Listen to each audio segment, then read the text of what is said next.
For 37 days now, we have been celebrating who we really have been made to be. We are Easter people, sons of the resurrection, as our Lord has defined us. 13 more days, but actually it doesn't really end after 13 days because we live this out each day of our lives.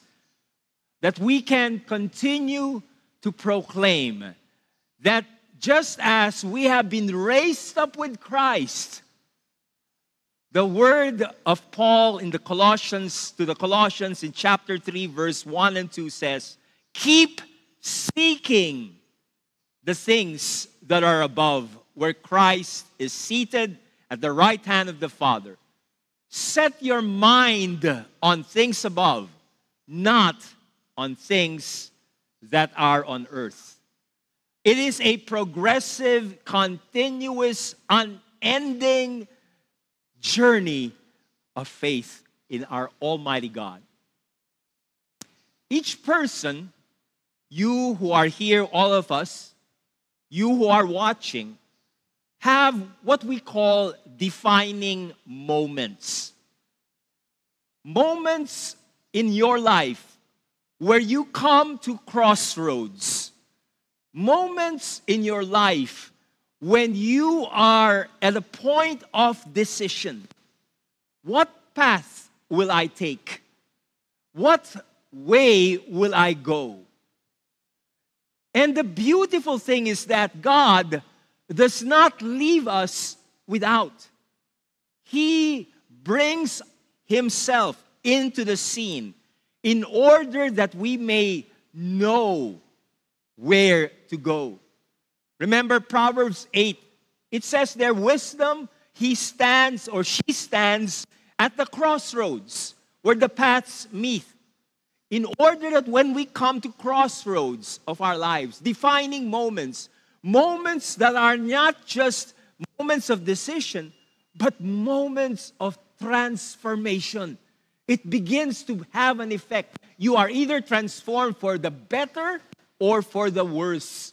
Because these are moments that are given in us that we can begin to experience something greater, something better in our life. And God takes us there.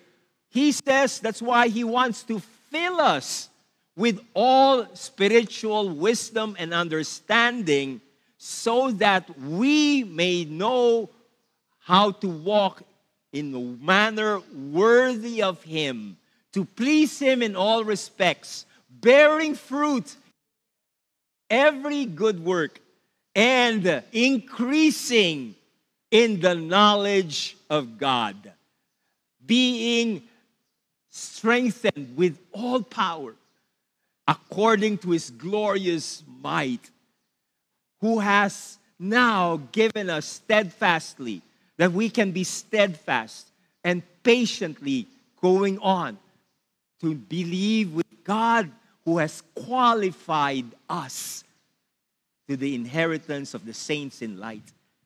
Because He delivered us from the kingdom of darkness, and He has placed us into the wonderful, glorious kingdom of His beloved Son, in whom we have redemption, the forgiveness of sins. In our gospel today, we see these defining moments. A large crowd came to Jesus. It's the same, almost a parallel picture of the scene for the past 2 weeks in the Sermon on the Mount. Because the Sermon on the Mount in Matthew chapter 5, it says there that a multitude came and Jesus went up the mountain. But notice as you read on in both scenes, here in Matthew, further down after Jesus talks about the parable, it says there in verse 10, the disciples came and said to Him. Jesus does not want you to stay with a large crowd.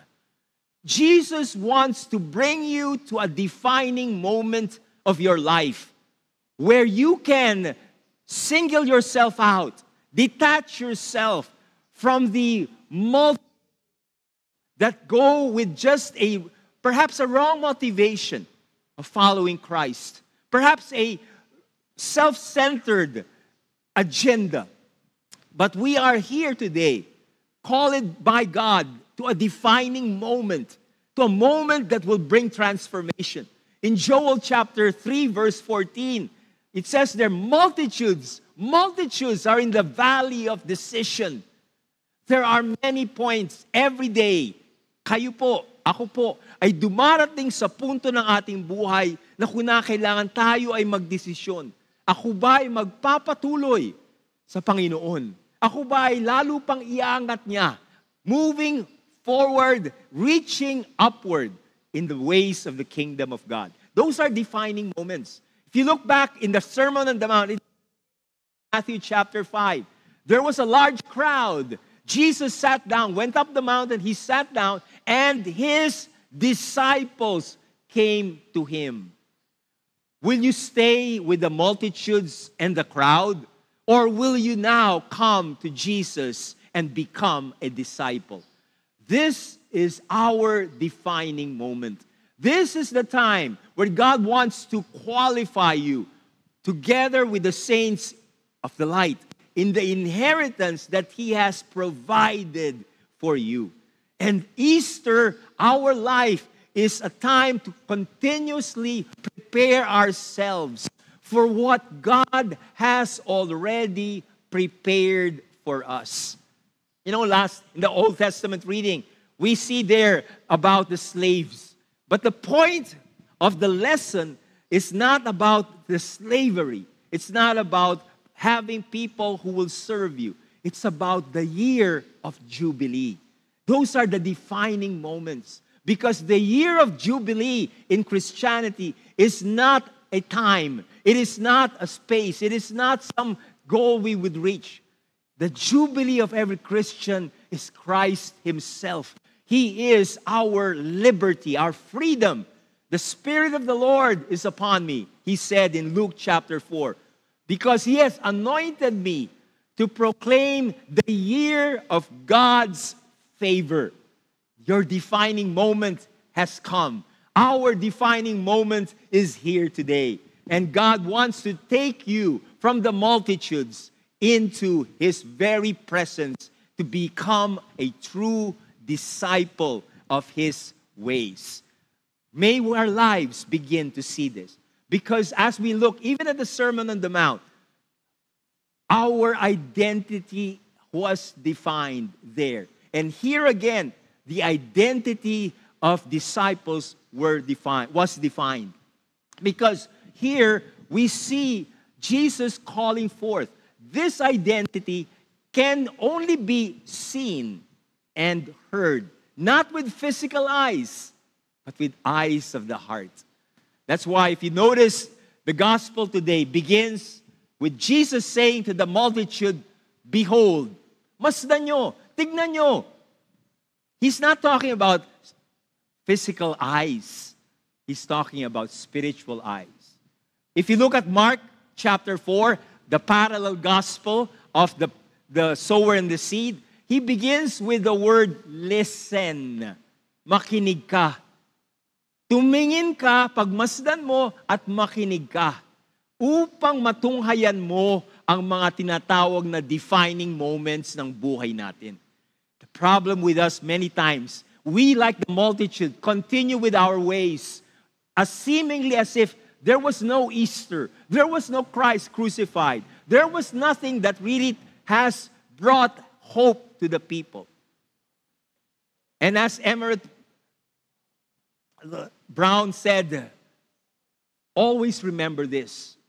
When he counted the promises of God in scriptures, and I don't have a way to verify that, but he said there are 7,487 promises in the Bible.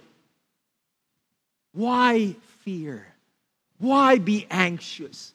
With 7,487, when we worry, we become like atheists. We become practical atheists. We think that there is no God who gave a promise that He will not fulfill when He said, I will watch over my word to fulfill it. I will make sure that this word will not return to me empty. It will accomplish what I desire, and it will achieve the purpose for which I sent it, so that you can go out with joy. You can be led forth with peace. The mountains, the hills will break forth into dancing. That's Easter. That is your defining moment and mine. That is our life in Christ. We have been given the true definition of life. We are God's people, qualified by Him Himself to be inheritors of the saints, with the saints in light. Thank you, Father.